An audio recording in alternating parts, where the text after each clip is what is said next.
কাশফুলের দিন শেষ, সরিষা ক্ষেতের বাংলাদেশ।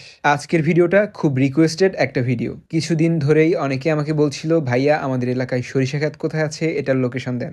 আমি কিছুদিন আগে যখন নাজিরপুরে ঘুরতে গিয়েছিলাম তখন ওখানকার একটা সরিষা ক্ষেতে বসে কিছু ভিডিও করেছিলাম। কালকে সেটারই একটা ভিডিও ক্লিপস আমি স্টোরিতে দিয়েছিলাম, আর আপনারা আমার ইনবক্স পুরো ভরায় ফেলছেন। সবাই বলছেন, ভাইয়া এই জায়গাটা কোথায়, এটার লোকেশন দেন। সো ফাইনালি অনেক খোঁজাখুঁজি করার পরে অবশেষে আমাদের এলাকার মধ্যে একটা সরিষা ক্ষেত খুঁজে পেলাম। আর এটা হলো নান্দুয়ার বাজার থেকে একটু সামনে এগোলেই দেখতে পারবেন ঠিক এমন একটা ব্রিজ থেকে 2 মিনিট হাঁটার পরে রাস্তা থেকেই দেখতে পারবেন সরিষা ক্ষেত। আমরা আজকে এখানে মোট 3 জন গিয়েছিলাম, আর আমরা বাইকে গিয়েছিলাম। আপনারা যদি চান অটোতে বা বউগাড়িতে করে এখানে যাবেন তাহলে মিয়ারহাট বাজার থেকে আপনাদের বউগাড়িতে উঠতে হবে। আর মিয়ারহাট বাজার থেকে নান্দুহার বাজার পর্যন্ত অটোতে ভাড়া নিবে জনপ্রতি 25 টাকা করে। আগেরবার এই লোকেশনেই একটা বড় সরিষা ক্ষেত ছিল, কিন্তু আগেরবার থেকে তুলনামূলকভাবে অনেক কম সরিষা চাষ করা হয়েছে এবারে। যারা অনেক দূর থেকে এখানে আসতে যাচ্ছেন, আপনাদের এক্সপেকটেশন অনুযায়ী